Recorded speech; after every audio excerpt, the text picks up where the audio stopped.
menjawab tuduhan pemelokan sejarah.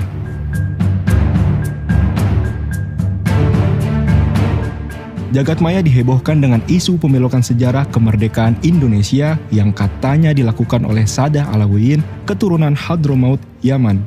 Tersebarnya luas informasi ini mengejutkan masyarakat dan tidak sedikit yang terpengaruh dengan informasi yang disebarkan dan terhasut proyek operasi adu domba ini. Lalu benarkah seluruh tuduhan tersebut?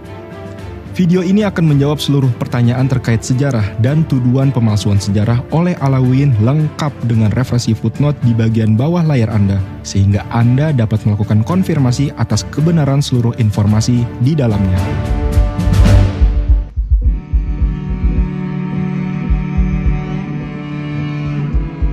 Isu anti-Arab atau anti-keturunan Yaman ini diawali dengan narasi bahwa Ba'alawi dan Masaeh yang berasal dari Hadramaut Yaman didatangkan oleh Belanda untuk membantu mereka menjajah Nusantara. Benarkah?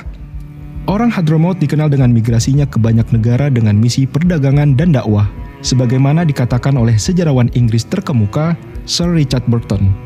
Matahari tidak terbit di suatu wilayah yang tidak didiami orang Hadramaut. Lalu bagaimana dengan Nusantara? Pertama, kalangan Ba'alawi atau orang-orang Yaman hadir di Nusantara bukan karena didatangkan oleh pemerintah kolonial Belanda. Sejarawan Inggris lainnya, R.B. Sargent, memperkirakan bahwa Ba'alawi telah tiba di wilayah tersebut, Nusantara, beberapa waktu sebelum Belanda dan secara bertahap mengendalikan perdagangan pesisir Hindia Belanda. Orang-orang Belanda dan orang-orang Eropa pada umumnya tidak menyukai orang-orang Arab. Van Vleuten, Direktur Dalam Negeri Hindia Belanda, dalam suratnya tanggal 24 April 1886 menulis, orang Eropa di Hindia Belanda semua benci kepada orang Arab. Kebencian ini sama saja dengan kebencian orang Eropa terhadap kaum Yahudi. Orang Arab yang tinggal di Nusantara tidak mendapat simpati dari orang Eropa, malah dia menjadi objek kebencian dan permusuhan. Semua pegawai termasuk para asisten residen dan kontrolir tetap lebih suka membicarakan persoalan pajak dengan 50 orang Cina daripada mengaturnya dengan satu orang Arab saja. Van den Berg, yang melakukan penelitian tentang orang-orang Hadramaut di Hindia Belanda pada akhir abad ke-19, menulis dalam salah satu suratnya kepada Gubernur Jenderal Hindia Belanda bahwa banyak orang Eropa takut berlebih-lebihan terhadap semua orang yang memakai serban atau yang melaksanakan dengan taat ibadah agamanya. Rasa takut ini sering dipupuk oleh tulisan kuasi ilmiah dalam surat kabar dan majalah populer oleh para keturunan Arab. Snoeck-Horgorne menambahkan, sehingga Belanda berusaha memperketat dan membatasi ruang gerak mereka. Dalam pemberitaan Snoeck-Horgorne, ia mengatakan, seandainya undang-undang kita tidak membatasi ruang gerak orang Hadramaut itu, migrasi mereka ke Hindia pasti lebih banyak daripada sekarang. Jika orang-orang Arab didatangkan untuk dipekerjakan oleh Belanda, dengan asumsi bahwa mereka dipekerjakan di perkebunan atau industri yang diadakan oleh pemerintah kolonial atau pengusaha Belanda, tentunya mereka perlu menghadirkan orang-orang Arab dalam jumlah yang besar untuk dipekerjakan di dalam perkebunan dan industri kolonial yang jumlahnya banyak itu. Terlebih lagi jika memang betul orang-orang Belanda tidak mau mempekerjakan masyarakat pribumi. Masalahnya, hal semacam ini tidak disebutkan di sumber-sumber sejarah yang ada dan tidak pernah didiskusikan pula oleh para akademisi. Hendaknya mereka yang membuat klaim semacam ini menghadirkan bukti dan menunjukkan sumber-sumber yang terpercaya tentang hal ini. Adapun pekerjaan di pemerintahan hampir sepenuhnya dihindari oleh orang Arab. Van den Berg misalnya menulis, di Pulau Jawa saya hanya mengenal 2 pegawai pemerintah yang berasal dari Arab, yaitu Bupati Magelang dan Patih Brebes. Keluarga Bupati Cianjur meskipun berasal dari Arab sudah menjadi orang Jawa sehingga tidak mempunyai perasaan seperti orang Arab pada umumnya. Raffles menyebutkan dalam The History of Java bahwa di antara orang Arab banyak pedagang tetapi mayoritas adalah ulama. Lalu apakah kita hendak mengatakan bahwa seluruh pegawai pemerintah kaum pribumi sebagai antek Belanda?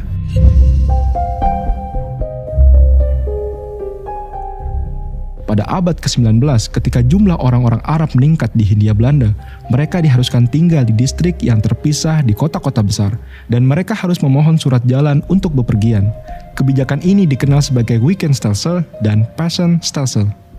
Mereka biasanya tidak diizinkan atau dipersulit untuk pergi ke kawasan pedesaan yang menjadi pemukiman utama masyarakat pribumi. Mereka tidak menghendaki masyarakat Arab bercampur dengan masyarakat pribumi. Kalaupun ada pengaruh yang mungkin diberikan oleh orang-orang Arab terhadap penduduk pribumi, hal itu umumnya dalam bentuk yang tidak disukai oleh Belanda. Karena itulah pada tahun 1904, Snoeck-Horgogne menulis, hendaknya jangan dikira bahwa pembatasan pusat perdagangan dan beberapa kota dengan kampung yang khusus dapat menghalangi segala keburukan. Justru di tempat-tempat itulah ditemukan orang pribumi biasa yang lebih terpelajar berasal dari segala daerah. Dan dari situlah pengaruh Arab lebih berbisa pada kalangan luas daripada keadaan lain. Andaikan belum ada orang Arab yang bermukim di Nusantara ini, maka menjadi kewajiban pemerintah untuk menolak mereka. Benarkah statement bahwa Ba'alawi tidak pernah ikut berjuang dalam kemerdekaan?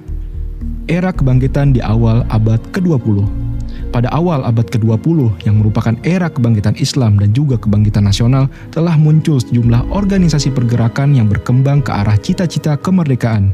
Bahkan sejak akhir abad ke-19, sebagian kalangan Ba'alawi seperti Ali bin Syahab, Abdullah bin Alwi Alatos, Abdul Qadir Al-Idrus, Sahal bin Sahal, dan Muhammad bin Abdul Raham Salabiyah atau Al-Idrus, dan orang-orang Arab selain Ba'alawi telah terlibat dalam gerakan pan-Islamisme. Mereka menjalin hubungan dengan Turki Utsmani dan mengkritik pemerintah kolonial Belanda lewat tulisan di media-media pan-Islam di Timur Tengah, seperti Maklumat, Tamarat Al-Funun, Liwa, dan Mu'ayyad. Snoeck-Horgogne berulang kali menunjukkan kekesalannya di dalam surat-suratnya kepada pemerintah kolonial terkait tulisan-tulisan orang Arab yang dianggap merugikan Belanda.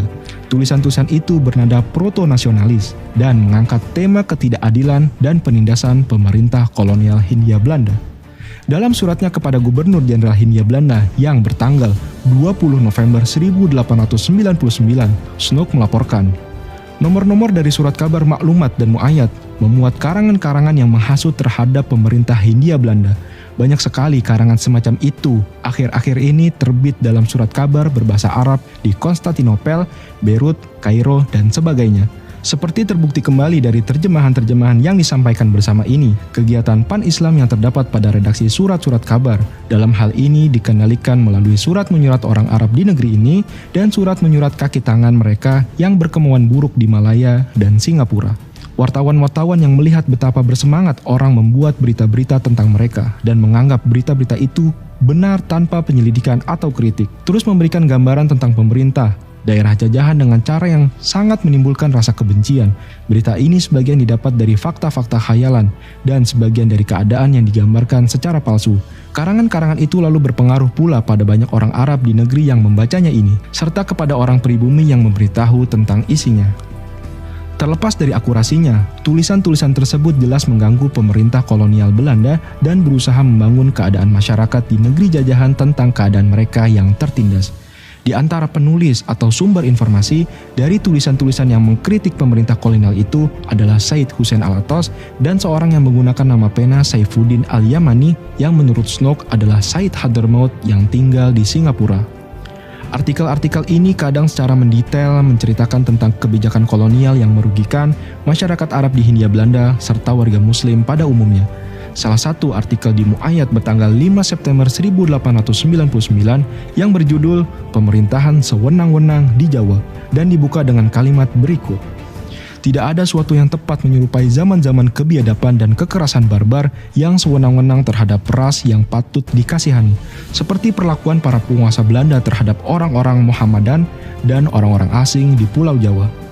Tokoh-tokoh Ba'alawi dan orang-orang Arab selain Ba'alawi atau Masyaikh mendirikan organisasi Islam modern pertama di Indonesia, yaitu Jamiat Khair pada tahun 1901. Jamiat Khair mendirikan sekolah Islam modern pada tahun 1906. Pada tahun yang sama, 1906, organisasi yang pada awalnya hanya dianggotai oleh orang-orang Arab ini mulai menerima masyarakat Muslim lainnya atau non-Arab sebagai anggota. Tokoh-tokoh besar perjuangan bangsa seperti Hos Cokro Aminoto dan pendiri Muhammadiyah K. Haji Ahmad Dahlan kemudian menjadi anggota Jamiat Khair. Bukan hanya itu, tokoh-tokoh Jamiat Khair banyak berperan di awal terbentuknya Sarekat Islam yang merupakan alat perjuangan di era pra-kemerdekaan. Rapat-rapat Sarekat Islam kadang diadakan di kantor Jamiat Khair di Batavia atau organisasi rekannya di Surabaya. Orang-orang Arab memainkan peranan penting sebagai penasihat. pembimbing keagamaan, serta penopang keuangan sepanjang tahun-tahun awal Syarikat Islam. Pramudia Anantatur di dalam Sang Pemula menganggap bahwa penggunaan nama Budi Utomo mendapat pengaruh dari nama Jamiat Khair. Sementara Haji Agus Salim, sebagaimana dikutip oleh Robert Van Niel, menyebutkan bahwa banyak anggota Budi Utomo dan Syarikat Islam yang sebelumnya merupakan anggota Jamiat Khair. Korver dalam bukunya, Syarikat Islam, menyebutkan bahwa dalam salah satu rapat Syarikat Islam di Batavia pada tahun 1913, Ketua Jamiat Khair dengan berapi-api menyampaikan uraian tentang pendidikan dan kemajuan, yang di dalamnya sekolah-sekolah Jamiat Khair disebutkan sebagai contoh. Pada bulan Juni 1916, Kongres Syarikat Islam di Bandung menetapkan sebuah komite mendirikan sekolah guru. Untuk rencana itu akan dihimpun dana sebesar 80.000 gulden dalam waktu 3 tahun. Yang ditunjuk sebagai ketua komite tersebut adalah Abdullah bin Alwi Alatos, dan yang menjadi wakil ketua adalah sang pahlawan besar bangsa, Hos Cokro Aminoto. Abdullah bin Alwi Alatos bukan orang asing di Syarikat Islam. Ia tercatat sebagai penasehat Syarikat Islam Batavia pada tahun-tahun sebelumnya. Banyak Ba'alawi lainnya yang terlibat di dalam Syarikat Islam, di antaranya Said Hasan bin Sumaid, yang merupakan salah satu petinggi Syarikat Islam di Surabaya, dan juga Ketua Komite Hilal Ahmar di Hindia Belanda, yang mana Cokro Aminoto menjadi wakilnya dalam komite ini, bertujuan membantu para korban perang di Turki. Dalam utusan Hindia tanggal 7 Maret 1916, disebutkan tentang Said Abu Bakar, Presiden Syarikat Islam Lasem atau Rembang, yang menjadi tamu dalam pertemuan Syarikat Islam Kudus dan berbicara pada kesempatan itu dalam bahasa Jawa. Pada hari berikutnya, 8 Maret 1916, utusan Hindia memberitakan tentang wafatnya Said Ali bin Abdurrahman bin Syahab di Makassar, dan menyebutkan bahwa beliau ada bagian juga di dalam kemajuannya Syarikat Islam di Makassar. Dan pada satu waktu beliau sudah angkat bicara di dalam Verdagring Syarikat Islam Makassar, pidato yang mana disetujui benar-benar oleh Tuan Cokro Aminoto lantaran dari elok dan pentingnya. Lalu ada petisi Sutarjo, petisi yang berisi mengenai permohonan kepada pemerintah Belanda agar Hindia Belanda mendapat hak otonomi untuk menjalankan pemerintahan secara mandiri. Petisi Sutarjo merupakan salah satu peristiwa penting di era kebangkitan nasional, diajukan di Foxrat pada tahun 1936. Petisi ini disampaikan oleh Sutarjo bersama beberapa rekannya di Foxrat, yaitu Ratu Lenji, Kasimo, Datu Tumanggung, Kokwationg, dan Alatos. Yang disebut terakhir ini adalah Abdullah bin Salim Alatos, ayah dari Ali Alatos yang nantinya menjabat sebagai Menteri Luar Negeri Indonesia selama beberapa periode. Termasuk sang pelukis legendaris yang wafat di tahun 1880, Raden Saleh. Beliau memiliki nama asli Saleh Syarif Bustaman bin Husin bin Yahya. Lukisan-lukisan indahnya menjadi saksi yang menggambarkan kondisi penjajahan pada saat itu. Keluarga keturunannya kini pun turut tercatat dan memiliki buku nasab sebagai keluarga besar Robitoh Alawiyah.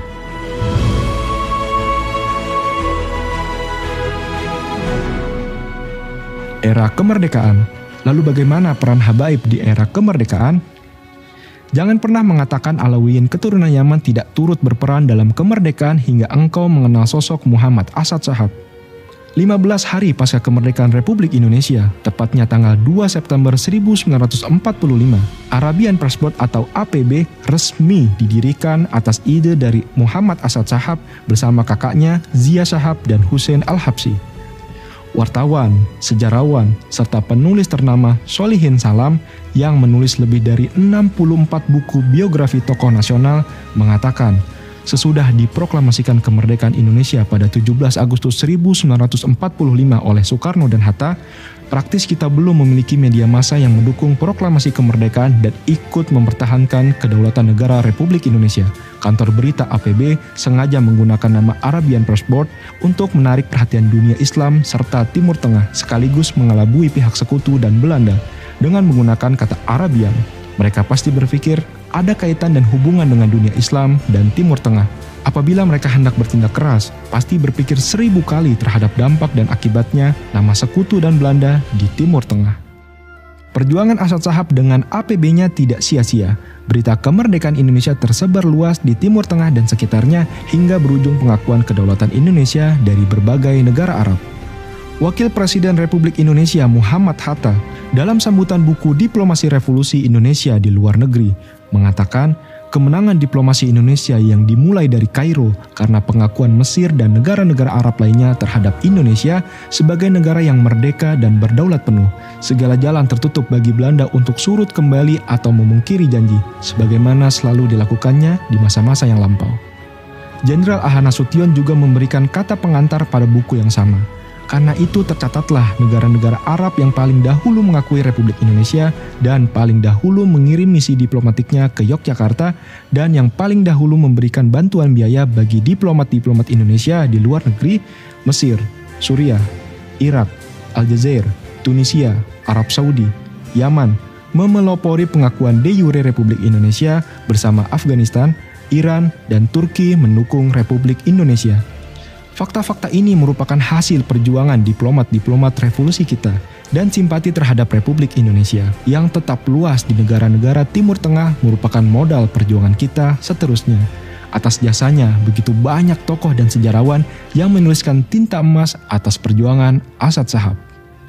Rosihan Anwar, motivasinya sederhana, mau berjuang menegakkan Republik Indonesia dan mempertahankan kemerdekaan bangsa Indonesia yang telah diproklamasikan.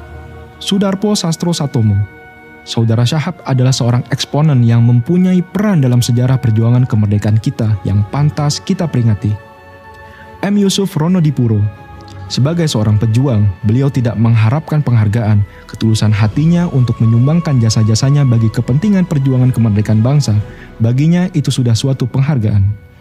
Solihin Salam, untuk itu kita patut menyampaikan apresiasi dan penghargaan yang tinggi. Kita percaya bahwa nama APB tercatat dalam lembaran sejarah Republik Indonesia. Prof. Dawam Raharjo, M. Asad Shahab selayaknya diingat dan dihargai sebagai salah seorang bapak pendiri bangsa, the founding father negara Republik Indonesia. Insinyur Soekarno, aku menghargai keberanian dan tata keramanya.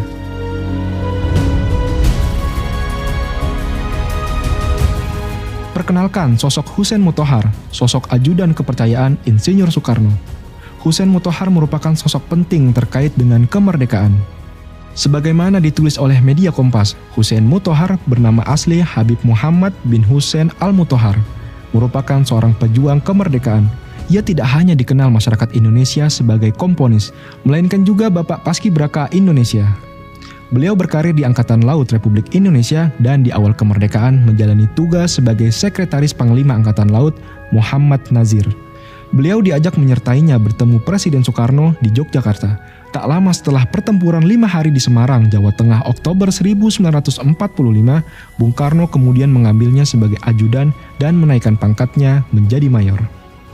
Pada 19 Desember 1948, Belanda melancarkan agresinya yang kedua. Presiden, wakil presiden, dan beberapa pejabat tinggi Indonesia akhirnya ditawan Belanda. Namun ketika Gedung Agung Yogyakarta yang dijadikan istana presiden dikepung oleh Belanda, Soekarno sempat memanggil Hussein Mutahar. Dalam pertemuannya dengan Mutahar, ada hal penting yang disampaikan oleh Soekarno seperti yang dituturkan oleh Cindy Adam. Apa yang terjadi terhadap diriku? Aku sendiri tidak tahu. Dengan ini, aku memberikan tugas kepadamu pribadi. Dalam keadaan apapun juga, aku memerintahkan kepadamu untuk menjaga bendera kita dengan nyawamu. Ini tidak boleh jatuh ke tangan musuh. Di satu waktu, jika Tuhan mengizinkannya, engkau mengembalikannya kepadaku sendiri, dan tidak kepada siapapun kecuali kepada orang yang menggantikanku sekiranya umurku pendek. Andai kata engkau gugur dalam menyelamatkan bendera ini, percayakanlah tugasmu kepada orang lain, dan dia harus menyerahkan ke tanganku sendiri sebagaimana engkau mengerjakannya. Bagaimana mungkin mempertanyakan nasionalisme Ba'alawi ketika lirik Hari Merdeka yang dikarang oleh Hussein Mutahar justru berkata, sekali merdeka, tetap merdeka, selama hayat masih dikandung badan. Kita tetap sedia mempertahankan Indonesia. Kita tetap sedia membela negara kita.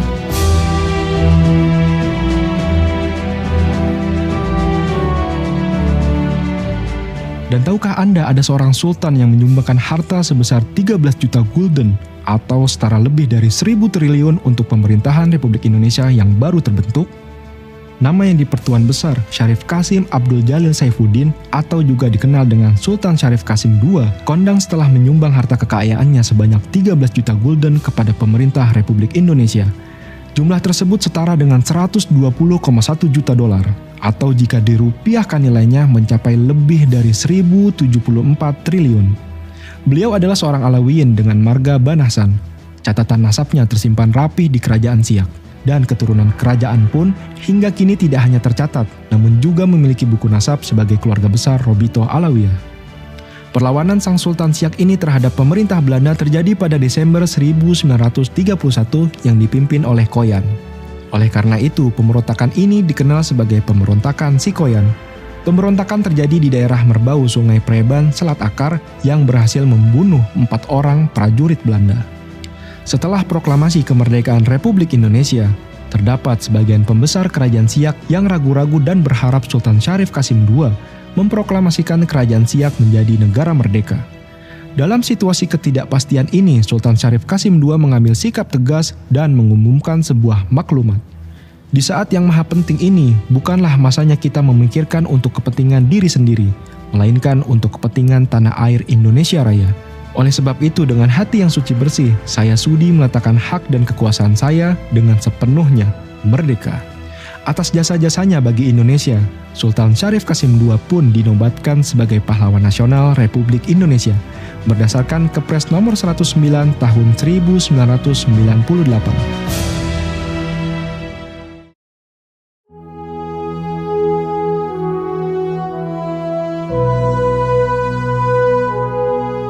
Pernahkah Anda mendengar peristiwa Lengkong yang mengakibatkan gugurnya Dan Mogot juga Subianto Joyo Hadikusumo, paman dari Prabowo Subianto?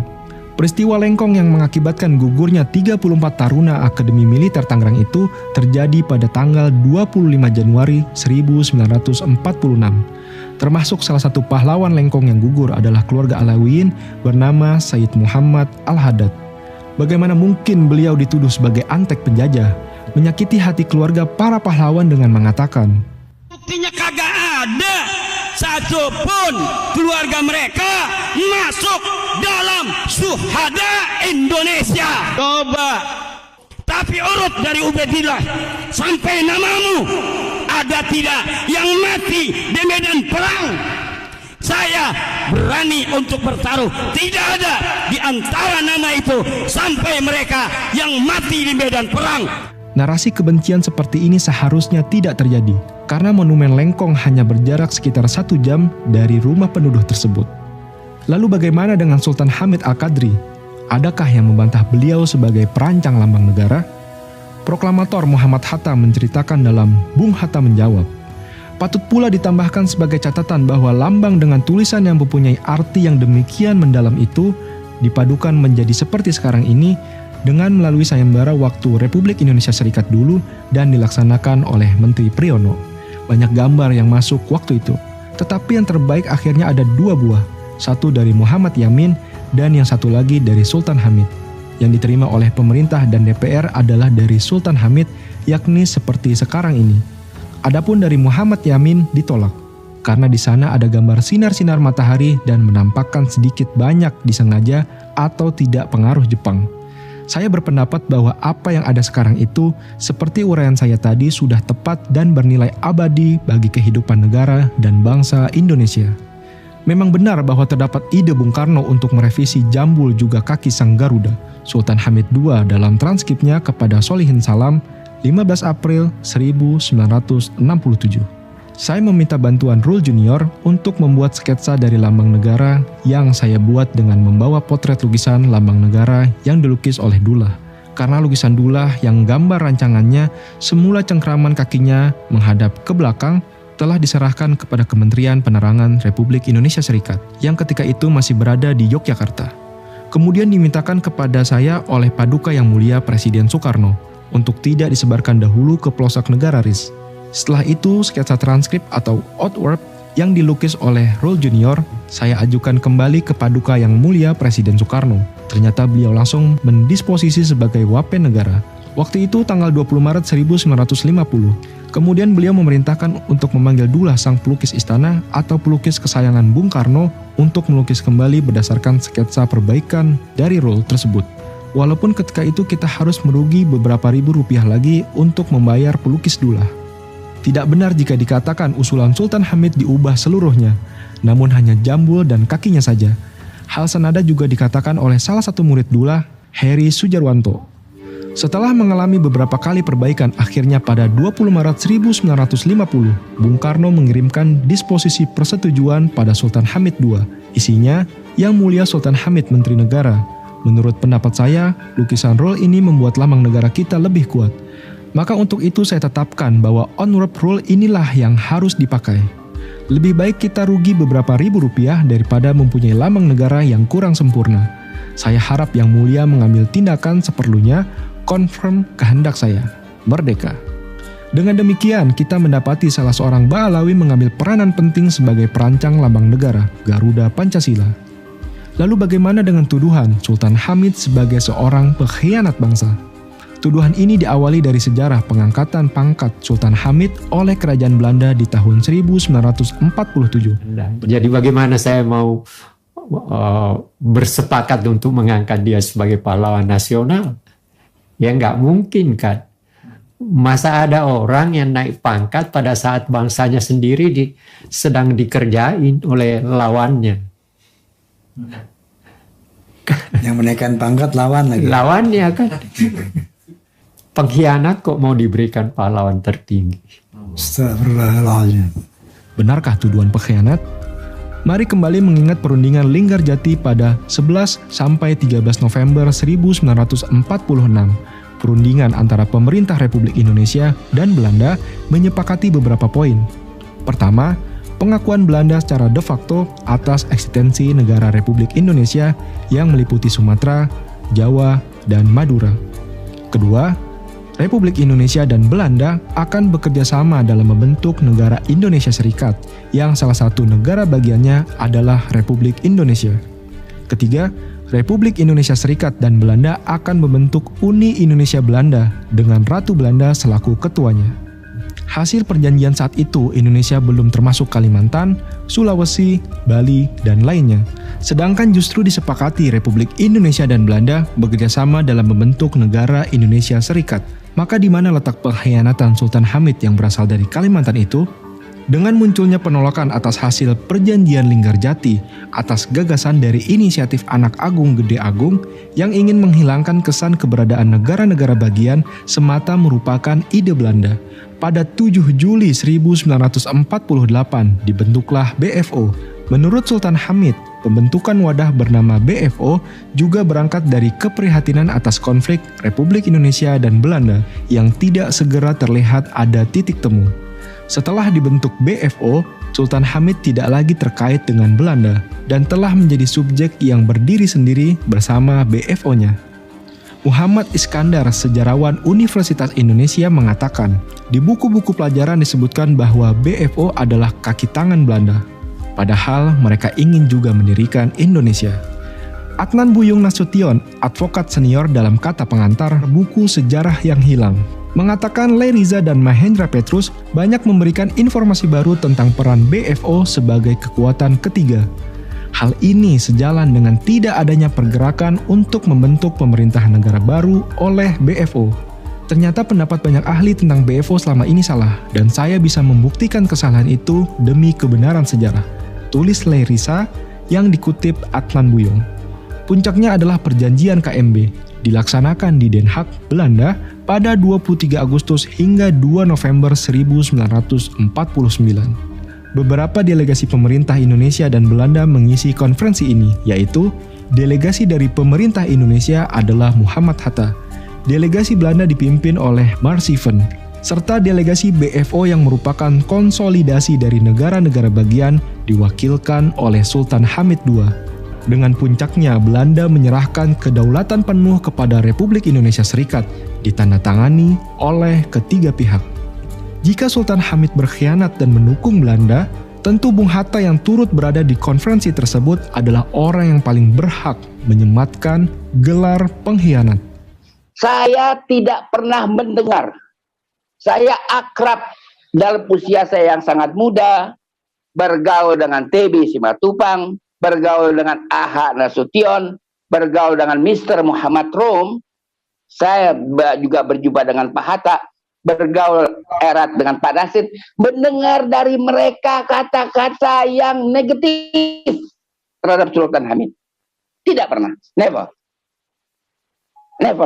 Saya nggak pernah dengar. Saya baru dengar sekarang Sultan Hamid dibilang pengkhianat oleh orang yang baru diberanakin kemarin sore. Putri Bung Hatta, Mutia Farida Hatta mengatakan, saya belum pernah mendengar Bung Hatta menyebut Sultan Hamid II sebagai pengkhianat sampai beliau wafat. Ujarnya, sebuah pertanyaan logis sederhana, bagaimana mungkin seorang yang pada tahun 1947 berkhianat lalu diterima oleh para pendiri bangsa dalam tugas maha penting, yakni sebagai perancang lambang negara pada tahun 1949. Mengapa tidak ada satupun para pendiri bangsa yang menolak rancangan Sultan Hamid II dengan alasan pengkhianat, sebagaimana penolakan saudara kami, Anhar Gonggong, atas gelar pahlawan nasional? Saya tidak minta mendesak itu tim yang dipimpin Anhar Gonggong itu supaya meralat pendapatnya, kan nggak enak juga orang suruh meralat pendapatnya, atau mereka yang sudah bilang Sultan Hamid pengkhianat kan disuruh meralat kagak enak ya kan? Malu juga lah, ya kan, malu ya kan? Itu kan malu, itu kan hak asasi manusia, kita harus hormati. Tapi yang saya inginkan, walaupun Anda tidak mengucapkan kebenaran yang saya sampaikan sekarang, dalam hati sudah cukup. Janganlah lanjutkan bicara itu lagi tentang Sultan Hamid.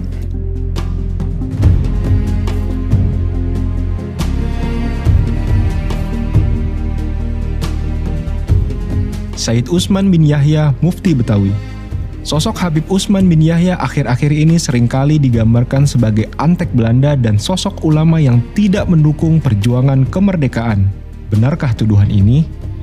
Said Usman hidup di era ketika perjuangan nasionalis ke arah kemerdekaan dapat dikatakan belum muncul dan berkembang.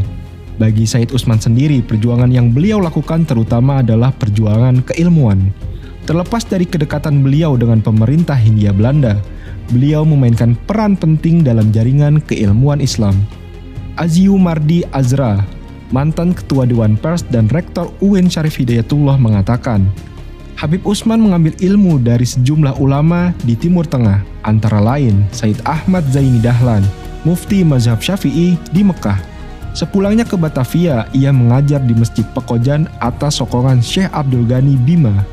Beberapa muridnya seperti Said Ali Al-Habsyi Kuitang dan Guru Mukni di kemudian hari menjadi ulama penting di Batavia atau Jakarta. Profesor Dr. M. Din Majid, Guru Besar Sejarah UIN Syarif Hidayatullah Jakarta mengatakan, bagi Said Usman, berjuang tak hanya melalui tindakan atau orasi keagamaan belaka. Yang terpenting adalah bagaimana mengabdikan keluasan ilmunya dalam deret demi deret kata bagi generasi masa depan. Selama masa hidupnya, beliau telah menulis 144 judul tulisan. Hubungan Said Usman bin Yahya dengan pemerintah kolonial Belanda terutama terjalin lewat penasihat-penasihat kolonial di bidang keagamaan seperti K.F. Holle dan terutama Snok Horgrogne yang tampil dengan pengetahuan agama Islam hingga dipercayai oleh Said Usman sebagai benar-benar seorang Muslim. Kedekatan dan komunikasi Said Usman dengan Snok bukanlah hal yang aneh pada masa itu, karena para ulama lainnya juga turut meyakini hal tersebut dan turut berbalas surat dengan Snok seperti Kiai Soleh Darat. Beliau adalah guru dari Hadatus Syekh Hasyim Asy'ari, pendiri Nadlatul Ulama, dan sekaligus guru dari Kiai Haji Ahmad Dahlan, pendiri Muhammadiyah.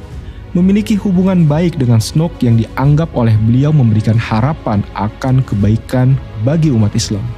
Pada surat balasan Kiai Soleh Darat kepada Snok, beliau mengatakan, "Dan Tuan, wahai saudara saya, tidaklah samar jika Tuan adalah saudara saya di dunia dan akhirat. Kami berharap dari kebaikan Tuan untuk berbuat kebaikan untuk perkara umat muslim. Salam untuk seluruh para saudara dari Yang Hina, Muhammad Soleh bin Umar, Kampung Darat, Semarang." Syekh Muhammad Arsyad dari Banjar juga termasuk ulama besar Nusantara yang berkirim surat dengan Snok Horgrogne. Dalam suratnya, Syekh Muhammad Arsyad Al-Banjari berharap Snok dapat membantu memutuskan permasalahan Ta'adud Al-Jum'ah. Ia menulis, "Maka hamba harap beribu-ribu kalau ada nugraha Tuan akan risalah putusan dari Tuan supaya akan terjalin betul. Karena ini perkara jika sekiranya ada belas kasihan Tuan mengawani akan putusan Tuan, niscaya akan terjalan juga, yaitu hamba harap akan Tuhan menguatkan yang ini masjid tiada harus berbilang. Sosok selanjutnya adalah Syekh Arsyad bin Alwan Al-Bantani. Sosoknya turut berjuang bersama pahlawan nasional Syekh Arsyad Tawil yang pada bulan Desember 1945 disebut oleh Bung Karno sebagai pahlawan besar dari Banten. Pasca peristiwa geger Cilegon di tahun 1988, Syekh Arsyad bin Alwan dihukum dan diasingkan ke Kupang, Flores, Nusa Tenggara Timur. Namun tahukah Anda bagaimana sang pahlawan ini menggambarkan sosok Snok dalam suratnya? Kehadapan hadirat Tuhan pemilik kedudukan yang tinggi, yang berbicara dengannya adalah sebuah kenikmatan tersendiri, seorang teladan dari tokoh-tokoh agung, pemilik keutamaan dan nama baik, yang aku khususkan dengan menyebutnya, yaitu hadirat sang pemilik kesempurnaan dan keagungan, Tuan Paduka kami yang masyhur, namanya yaitu Tuan Snok Effendi Abdul Ghaffar. Semoga kedudukannya terus tinggi dan kebaikannya terus tercurah. Lalu apakah diartikan para ulama yang dihukum pasca geger Cilegon sebagai antek Belanda? Tentu tidak. Juga banyak nama lain seperti Syekh Nawawi Al-Bantani, Panglima Polem, Syekh Ahmad Surkati, dan Haji Agus Salim yang juga berkomunikasi baik dengan Snok. Karena itulah kita harus mempelajari sejarah dengan melihat kondisi pada saat itu, di mana Snok berhasil menampilkan diri sebagai sosok muslim yang dihormati dan dihargai oleh para ulama Nusantara, sehingga tidak mungkin mengatakan seluruh ulama dan pahlawan tersebut sebagai antek Belanda.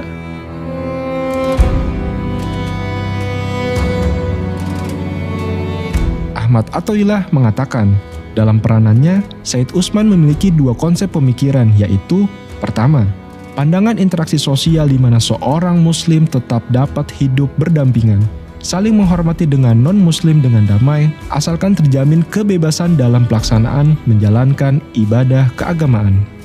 Konsep kedua adalah pandangan struktural sosial tentang sikap hidup dan beribadah di bawah rezim kolonial dengan tetap menghormati dan mematuhi peraturan-peraturan kolonial yang tidak melanggar syariat Islam. Secara jujur, Said Usman memandang bahwa kekuasaan non-muslim terhadap umat Islam adalah keburukan yang tak terelakkan bagi umat Islam. Tetapi ia menolak setiap bentuk perlawanan umat Islam terhadap kolonial, dan dirinya tidak pernah akan dapat dibujuk oleh pemerintah kolonial untuk memberi konsesi-konsesi yang berlawanan dengan Islam. Said Usman memiliki ijtihadnya sendiri terkait bagaimana berstrategi dakwah di masa kolonial, karena pada masa itu pemerintah kolonial memiliki ketakutan yang berlebihan terhadap Islam yang akhirnya menyebabkan tekanan pemerintah yang kuat terhadap keagamaan umat Islam. Dengan dasar inilah Said Usman melakukan hubungan kerjasama dalam bentuk menghormati sesama manusia seperti yang dilakukannya dengan non-muslim, termasuk pemerintah kolonial. Usulan dan permintaan Said Usman seringkali diterima oleh pemerintah kolonial. Ia berusaha menjamin kerjasama antara masyarakat dan pemerintah selama syarat tidak mencampuri urusan agama.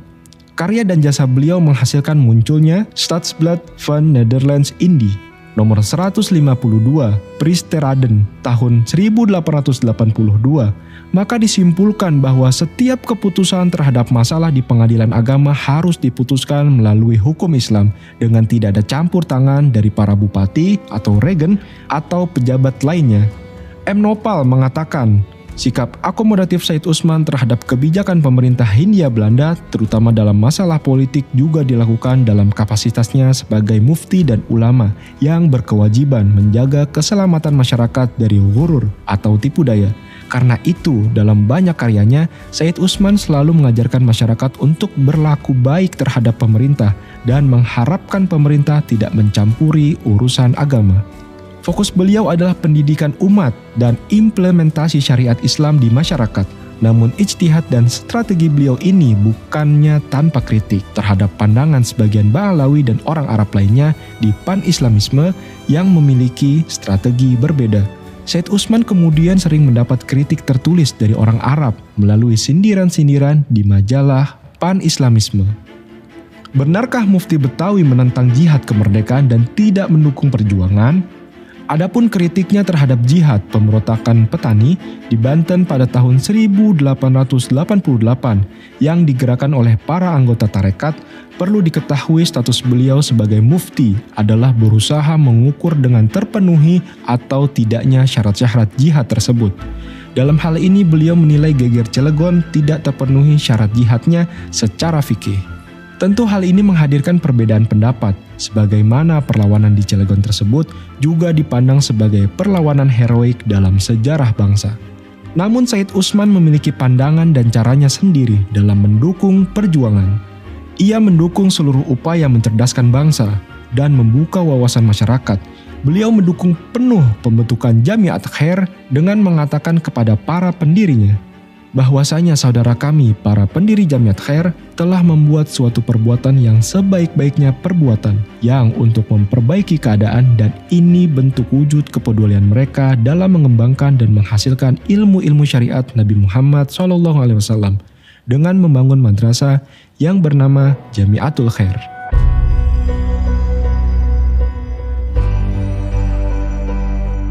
Profesor Azyumardi Azra menyebutkan bahwa di akhir hidupnya, yaitu pada dekade kedua abad ke-20, Said Usman memberi dukungan dan pembelaan yang kuat terhadap gerakan Sarekat Islam.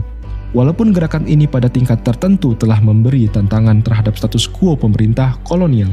Bagaimana mungkin orang yang dikatakan antek penjajah justru mendukung Sarekat Islam yang memberi tantangan status quo pemerintah kolonial? Sikap positifnya ini mungkin disebabkan Sarekat Islam menyalurkan aspirasinya secara legal formal dan bukan lewat pemberontakan. Setidaknya Said Usman menulis 2 risalah untuk membela Sarekat Islam, yaitu Sinar Isterlam pada menyatakan kebenaran Syarikat Islam dan Selampai Tersulam pada menyatakan kebajikan Syarikat Islam. Pembelaannya terhadap Syarikat Islam ini dapat dilihat sebagai dukungan Said Usman terhadap perjuangan awal masyarakat Indonesia yang nantinya mengarah pada kemerdekaan. Akhirnya, kita perlu meletakkan Said Usman pada timbangan yang adil. Kalau beliau dikritik karena kedekatannya dengan pemerintah kolonial, beliau juga memiliki jasa yang besar dalam penyebaran ilmu agama Islam, menghentikan campur tangan Belanda terhadap kehidupan beragama, dan beliau juga memberikan sokongan terhadap gerakan pencerdasan umat seperti Sarekat Islam, yang merupakan organisasi pergerakan penting di awal era kebangkitan nasional. Ia wafat sebelum proklamasi kemerdekaan di tahun 1913. Ada pejuang yang angkat senjata, ada yang lewat pendidikan, juga ada yang lewat aspirasi legal formal. Lalu bagaimana dengan Said Usman mendoakan Ratu Belanda?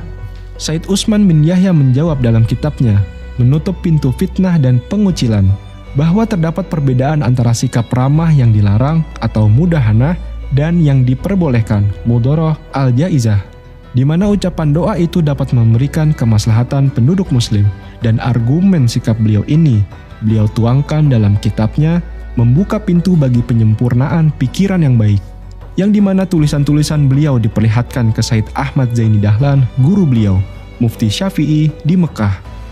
Dan beliau turut dibela oleh seorang kiai besar Betawi lainnya, Kiai Marzuki, tokoh besar Nahdlatul Ulama Betawi yang menulis kitab untuk membela Said Usman. Ketika diadakan Kongres Syarikat Islam yang dihadiri oleh 7.000 orang, host Cokro Aminoto mengundang Said Usman bin Yahya sebagai pembicara utama dalam kongres tersebut. Mungkinkah guru besar bangsa host Cokro Aminoto mengundang antek penjajah menjadi pembicara utama di dalam kongres organisasi yang bahkan belum mendapatkan pengakuan pemerintah kolonial?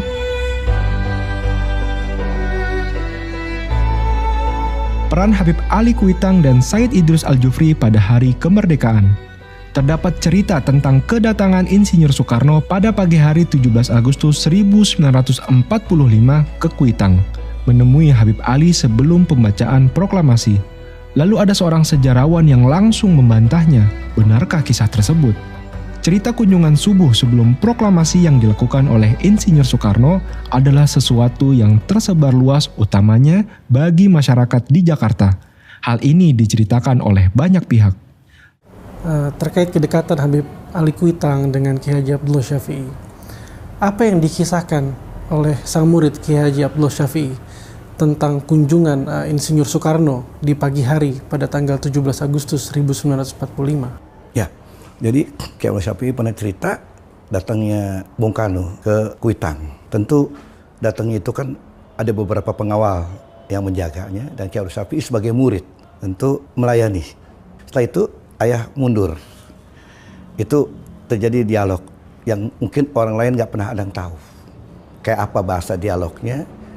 Tapi ayah menganggap itu sebuah silaturahmi dari seorang pejabat ke tokoh agama di Jakarta yang memang barometer. Jadi Ki Abdul Syafi'i mengisahkan seperti itu. Dan Abdul Syafi'i sebagai murid tetap menjauh dengan gurunya, tetap menghormati gurunya karena ada tamu yang memang tamu khusus yang nggak sembarang orang untuk bergerombol kumpul. Jadi itulah, karena ini privasi sekali. Artinya Habib Ali dikunjungi oleh Bung Karno. Nah itu kisahnya ayah pernah menceritakan seperti itu. Termasuk salah satunya adalah ulama karismatik terkemuka Betawi, Kiai Haji Abdullah Syafi'i, yang dianugerahi bintang Mahaputra Pratama atas jasa-jasanya bagi bangsa. Kiai Haji Abdullah Syafi'i selaku saksi mata pertemuan tersebut juga menyampaikan kisah ini dalam orasi-orasinya di masa lampau dan menjadi kepercayaan masyarakat terutama di Jakarta. Tidak ada yang tahu persis apa isi pertemuan tersebut. Ustadz Salim bin Mahmud Bahven dalam wawancara tahun 1998 menceritakan, pada tanggal 17 Agustus 1945, Habib Ali menceritakan bahwa tadi subuh dirinya didatangi Soekarno yang memberitahu bahwa tidak lama lagi akan mengumumkan kemerdekaan Indonesia dan memohon doa restu. Memang benar bahwa baik Insinyur Soekarno maupun Habib Ali Kuitang tidak tercatat pernah menceritakan detail isi pertemuan. Sehingga tidak mudah bagi sejarawan saat ini memberikan konfirmasi atas hal tersebut. Namun sejarah yang belum ditulis lalu ternyata memiliki banyak saksi terpercaya, juga tidak mudah untuk bergegas dinafikan. Dan benarkah bahwa Said Idrus Al-Jufri atau Guru Tua adalah penentu warna merah putih? Guru Tua adalah sosok besar di kawasan Indonesia Timur yang mendirikan ribuan sekolah. Pengaruhnya yang besar di Indonesia Timur menjadikan beliau rujukan dan panutan utama, apalagi pada masa-masa penting seperti proklamasi. Dan masyarakat pun mengajukan namanya untuk menjadi pahlawan nasional. Menjadi pahlawan nasional terus dilakukan. Karena beliau itu adalah aset negeri ini, bukan asetnya orang Arab lagi. Beliau sudah besar, mengayomi, dengan puluhan tahun mendirikan Madrasah Al-Herat di pelosok terutama kawasan timur Indonesia. Akan tetapi tidak benar jika dikatakan beliau adalah penentu warna bendera. Hal ini jelas keliru. Namun kesaksian masyarakat, beliau dengan jaringan besarnya di wilayah timur menyebarluaskan berita proklamasi dan mengumumkan warna bendera kepada masyarakat di sana melalui syair, yakni merah dan putih. Berkibarlah bendera kemuliaan di angkasa, daratan, dan gunung-gunungnya yang menghijau. Sungguh hari kebangkitannya adalah hari kebanggaan. Orang-orang tua dan anak-anak memuliakannya. Tiap tahun, hari itu menjadi peringatan, muncul rasa syukur dan pujian-pujian padanya. Dengan lantang merdeka, berdoa kepada Tuhan yang Maha Mulia,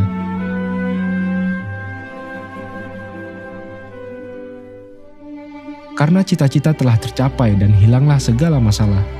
Tiap bangsa memiliki simbol kemuliaan, dan simbol kemuliaan kami adalah merah putih. Wahai Soekarno, engkau telah jadikan hidup kami bahagia. Dengan obatmu telah hilang penyakit kami.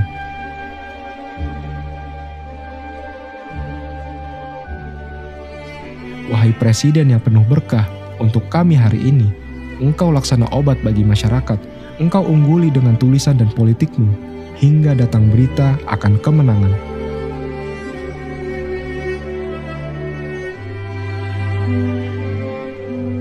Tidak peduli jiwa dan keturunan mereka korbankan demi tanah air, alangkah indah penebusan itu. Tampillah dengan bergandengan tangan menuju kemuliaan. 70 juta rakyat dan para pemimpin akan bersamamu. Pasti kau dapati kepercayaan dari rakyat. Mereka akan patuh akan ucapan para pemimpin. Makmurlah negeri ini dengan pembangunan mental dan spiritual. Buktikan pada rakyat akan kemampuanmu. Semoga Allah senantiasa membantu kekuasaanmu dan mencegahmu dari semua kejahatan yang dirancang para musuh.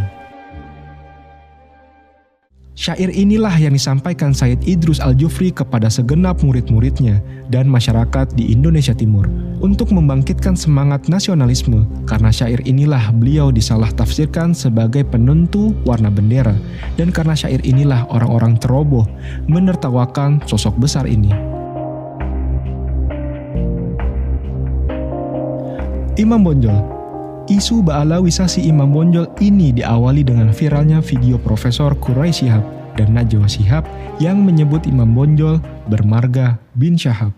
Di Indonesia ini alangkah banyaknya orang-orang yang boleh jadi tidak dikenal sebagai keturunan Nabi, tapi dia keturunan Nabi.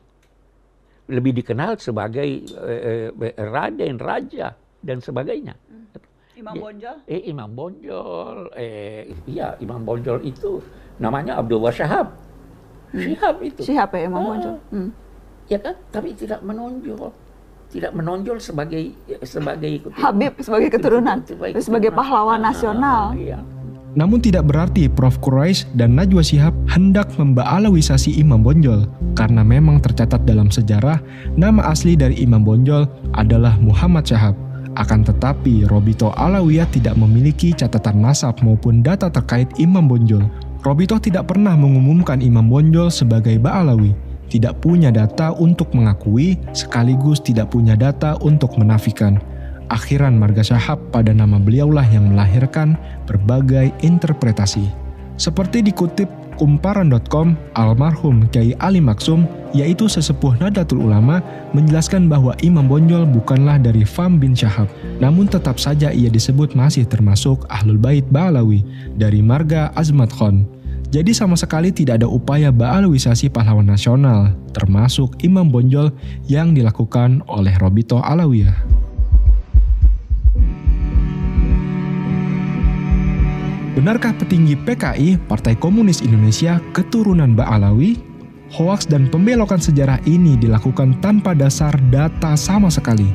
Kominfo telah mengumumkan status hoaks dari isu ini. Banyak media mainstream juga telah membahas tentang informasi keliru ini. Klarifikasi lebih jelas diperoleh dari perkumpulan Marga Aidit di Indonesia. Mengutip Republika, Habib Alwi selaku ketua perkumpulan Marga Aidit menjelaskan Aidit yang disandang pentolan PKI itu tak terkait dengan marga Aidit. Habib Alwi pun membantah klaim Ilham yang menyebut kaitannya dengan keturunan Rasulullah Shallallahu Alaihi Wasallam. Tidak benar itu, namanya tidak ada di daftar buku silsilah, kata Habib Alwi menegaskan. Lalu Muso dikatakan Ba'alawi bermarga Al-Munawar. Penelusuran kami tidak menemukan satupun data dan bukti terkait hal ini. Fitnah dan pembelokan sejarah ini sudah disebarkan ke seluruh masyarakat secara tidak bertanggung jawab. Seperti dilansir pada laman Liputan 6, Muso atau Munawar Muso atau Paul Musote merupakan tokoh komunis Indonesia yang memimpin PKI pada era 1920-an. Namanya sering dikaitkan dengan peristiwa Madiun 1948. Ada yang menyebut jika tokoh PKI kelahiran Kediri 1897 ini merupakan anak dari seorang pegawai kantoran bernama Mas Martorejo. Namun fakta lain terungkap bahwa ternyata Muso adalah anak dari seorang kiai besar di Kecamatan Pagu, Kediri, Jawa Timur, yakni Kiai Haji Hasan Muhyi alias Rono Wijoyo. Tentu mereka yang telah memba'alawisasi PKI ini telah membelokkan sejarah. Bahkan dua nama anggota PKI bermarga Barakbah dijadikan alasan untuk framing Habaib sebagai dalang PKI. Pada saat itu PKI adalah suatu kekuatan besar yang berhasil meyakinkan sebagai masyarakat akan ideologinya. Bahkan pada pemilu 1955 mendapatkan jumlah suara 6.179.914. Lantas apakah dua orang yang terpengaruh PKI ini mewakili ratusan ribu Ba'alawi lainnya yang justru keras menentang PKI? Sebagaimana perseteruan PKI dengan M. Asyad Syahab?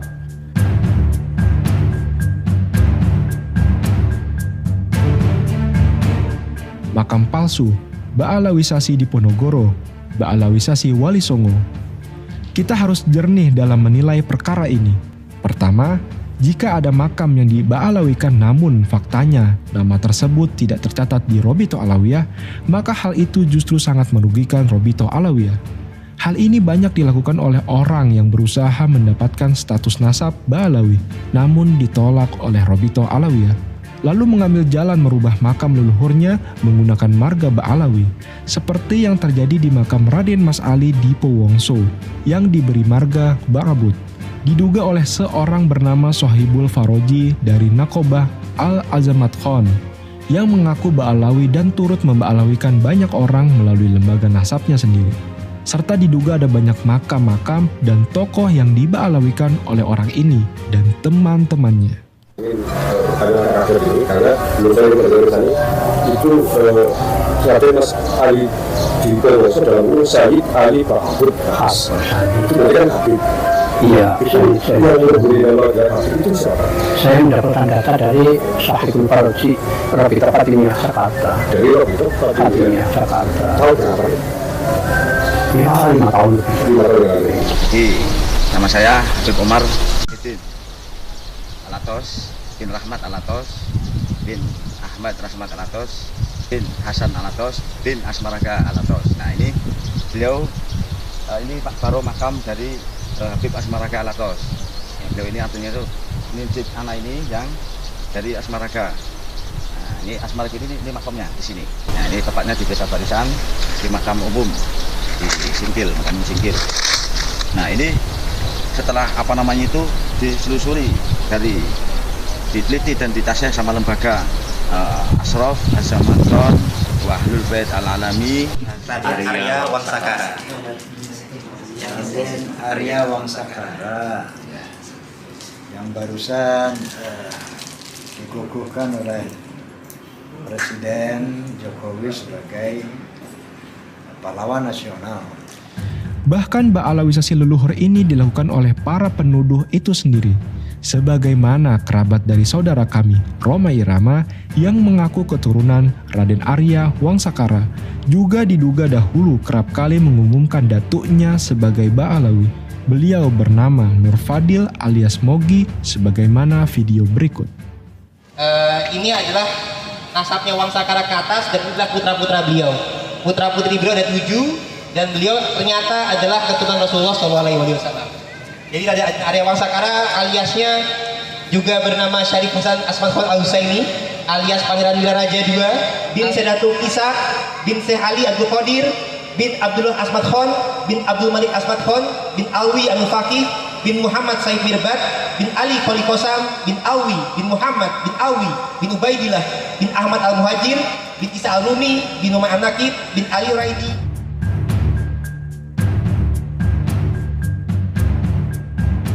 Atau video viral makam Sunan Bonang yang disebut ditambah-tambahi makam palsu Ba'alawi di sekitarnya. Ternyata area tersebut adalah tempat pemakaman umum, bukan khusus sebagaimana video berikut. Makam Sunan Bonang di ring 1. Sunan Bonang di ring 1-nya diider-iderin oleh Ba'alawi. Itu dari mana zaman Sunan Bonang udah ada Ba'alawi? Dekat selama dibilang palsu. Dibilang palsu, yaitu maksudnya itu lisan bukan habaib terus nanti ditulis habaib, itu ada enggak seperti itu? Enggak ada. Ya semua apa adanya situ. Asalnya apa itu ya ditulis itu. Jadi misalkan Umar ya Umar, Habib siapa ya tetap situ. Pemakaman umum. Ya umum, jadi ya umum, sifatnya umum. Perihal nasab Wali Songo yang tersambung ke Azmat Khan Ba'alawi bukanlah berasal dari Robito Alawiyah. Namun hal tersebut sesuai dengan manuskrip-manuskrip yang dimiliki Kesultanan. Sebagaimana disampaikan oleh Kang Farihin, Pustakawan Kesultanan Kanoman Cirebon. Kemudian di tahun 1720, Pangeran Arya Charbon, anak Sultan Kasepuhan pertama, itu menuliskan lagi di naskah Purwaka Carubanagari. Itu silsilah Sunan Gunung Jati sampai ke Rasulullah. Di situ dituliskan Maulana Syarif Hidayatullah bin Syarif Abdullah bin Ali Nurul Alim bin Syekh Husain Jimadil Kubro bin Ahmad Syah Jalal bin Abdullah Kanuddin bin Said Abdul Malik bin Alwi Amul Faqih bin Muhammad Syahid Marbat bin Ali Khalil Qasam Alwi bin Muhammad bin Alwi, kemudian bin Said Ubaidillah bin Ahmad Al-Muhajir bin Isa bin Muhammad An-Naqid bin Ali Al-Uraidi bin Imam Ja'far Shodiq bin Muhammad Bakir, kemudian bin Ali Zainal Abidin bin Husain bin Ali bin Abi Thalib yang menikah dengan Fatimah binti Rasulullah Muhammad SAW. Itu ada catatan itu di Negara Kertabumi, tulisan Pangeran Wangsakerta, dan Purwaka Carubanagari, tulisan Pangeran Arya Carbon. Itu tertulis jelas seperti itu. Juga apa yang disampaikan Kiai Haji Said Akil Siraj berikut, bahwa Sunan Gunung Jati keturunan Ba'alawi. Putranya Prabu Siliwangi adalah perempuan, namanya siapa namanya? Rara Santang atau Syarifah Mudaim. Siapa namanya? Nanti dinikah oleh Habib datang dari India, namanya Sayyid Abdullah Azmat Khan.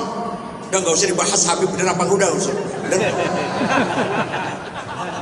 Habib Azmat Khan nikah dengan Syarifah Mudaim. Jadi nanti punya putra namanya Syekh Syarif Hidayatullah atau Sunan Gunung Jati. Juga banyak pengakuan lainnya dari berbagai pihak. Lalu bagaimana dengan makam KRT Sumo di Ningrat yang viral diubah namanya? Robito Alawiyah sama sekali tidak memiliki catatan nasab KRT Sumo di Ningrat. Perubahan nama makam tersebut tidak mungkin merubah pendirian Robito Alawiyah atas belum atau tidak tersedianya data untuk mengisbat. Termasuk makam Pangeran Diponegoro, Robito Alawiyah tidak memiliki data apapun terkait nasab beliau, apalagi disambungkan ke Ba'alawi. Kami berharap pemerintah segera menunjuk pihak otoritatif yang berwenang untuk melakukan penelitian juga penyidikan terhadap seluruh kasus perubahan nama makam tersebut, siapapun pelakunya, serta melakukan tindakan hukum jika ditemukan pelanggaran sehingga tidak terjadi hal-hal yang merugikan Ba'alawi di kemudian hari.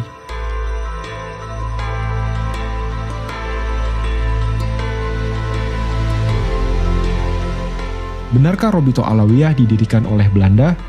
Pemerintah kolonial Belanda sama sekali tidak terlibat dalam inisiatif pendirian Robito Alawiyah. Tidak ada orang Belanda yang menjadi penasehat atau pengurus Robito. Robito juga tidak mendapatkan kedudukan khusus atau keistimewaan dari pemerintah kolonial. Jadi bagaimana dapat dikatakan Robito didirikan oleh Belanda? Kalau tudingan ini didasari oleh kenyataan bahwa Robito mendaftarkan organisasinya secara resmi kepada pemerintah kolonial Belanda, maka hendaknya diketahui bahwa tidak ada satupun organisasi yang berdiri secara resmi di Hindia Belanda pada ketika itu, melainkan mendaftarkan organisasi mereka pada pemerintah kolonial. Belum ada pemerintah Republik Indonesia maupun Kemendagri di tahun 1928.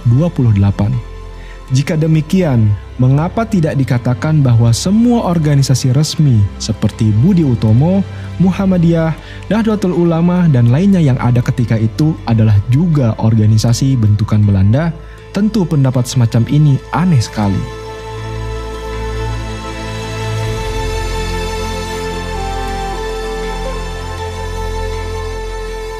Pendaftaran organisasi ke pemerintah hanyalah persoalan legal formal semata. Hal itu tidak bermakna pemerintah ikut campur dalam urusan internal atau berada di belakang sepak terjang organisasi tersebut. Hubungan Robito Alawiyah dengan pemerintah Turki Utsmani, Jong Islamiten Bond atau JIB, dan Sarekat Islam terjalin dengan baik. Para pendiri Robito Alawiyah aktif dalam memberikan bantuan kemanusiaan bagi korban perang di Balkan, Libya, dan Palestina, serta korban bencana di Indonesia melalui organisasi Bulan Sabit Merah. Berita di majalah Robito tentang kedatangan host Cokro Aminoto di kantor Robito meminta sokongan Robito untuk menerbitkan buku Sirah Nabi yang beliau tulis, dan Robito setuju untuk membantu penerbitannya setelah naskah tersebut dibaca dan disetujui oleh Said Alwi bin Thohir Al-Haddad. Apakah mungkin tokoh seperti Cokro Aminoto rela mendapat sokongan dari Robito sekiranya organisasi ini merupakan bentukan Belanda dan bekerja untuk kepentingan Belanda? Jong Islamiten Bond atau JIB mengirimkan ucapan bela sungkawa saat mendengar kabar wafatnya Muhammad bin Sahab, ketua Robito Alawiyah, pada bulan Oktober 1930. Ketika JIB mengadakan muktamar pada tanggal 25 Desember 1930, pendiri Robito Alawiyah, Habib Alwi bin Thohir Al-Haddad, ikut diundang untuk memberikan ceramah pada pembukaan kegiatan tersebut. Apa mungkin organisasi seperti Jong Islamiten Bond, di mana Haji Agus Salim ikut menjadi pembinanya, mau berhubungan dengan Robito jika dianggap antek Belanda, bahkan memuji ketuanya yang pertama dan mengundang tokoh Robito ceramah di pembukaan Muktabar JIB?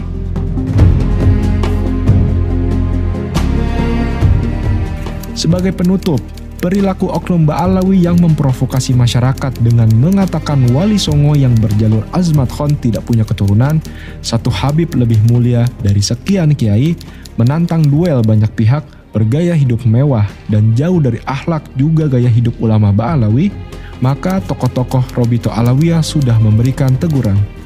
Menjawab segala syubhatnya dengan tegas lewat video resmi Humas DPP Robito Alawiyah, dan Robito tidak memiliki hak apapun untuk menghukum seseorang, di samping yang bersangkutan bukanlah pengurus organisasi dan tidak pernah terlibat dalam kegiatan organisasi. Robito Alawiyah juga wajib menghormati hukum yang berlaku dalam kapasitasnya. Robito Alawiyah tidak pernah ikut campur, terlibat, maupun memberikan bantuan hukum kepada sang oknum selama ia terkena kasus hukum. Robito Alawiyah tidak berkenan dikaitkan atas perilaku oknum yang tidak sejalan dengan Thariqah Alawiyah yang memiliki cara dan jalannya sendiri dan tidak mengikuti nasihat organisasi juga para salaf yang meresahkan masyarakat dan meresahkan keluarga besar Alawiyin, apalagi dituduhkan Robito mengendalikan perilaku oknum tersebut. Setiap ormas yang dibentuk oleh setiap Alawiyin merupakan haknya sebagai warga negara. Memang tidak ada kekuatan hukum yang mengharuskan ia taat pada organisasi Robito Alawiyah. Setiap Alawiyin bebas bergabung dengan ormas manapun yang ia senangi. Dalam perspektif hukum dan status warga negara, Robito akan terus berfokus pada dakwah Al-Ba'alawi, pendidikan dan kegiatan sosial yang sesuai dengan ajaran Al-Quran, As-Sunnah, juga Salafus Saleh. Telah tiba seruan dari Robito Alawiyah, saatnya bersatu. 77 tahun merdeka, di mana kita sekarang?